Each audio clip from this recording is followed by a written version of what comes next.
What I wish I knew years ago is how amazing miso and tahini are together. Combining them in this miso tahini salad dressing is not only incredibly easy to make, it is creamy, nutty, and bursting with Asian flavors.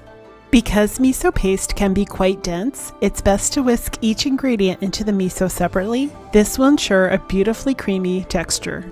Once all the ingredients are mixed together, the dressing will still be very thick. To make it a pourable consistency, add 1 tablespoon of water at a time until you achieve your desired thickness.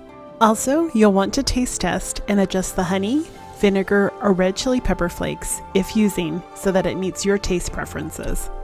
This dressing is delicious on grain bowls, tossed on noodles, used with roasted vegetables, served with grilled meats, or simply drizzled on a salad.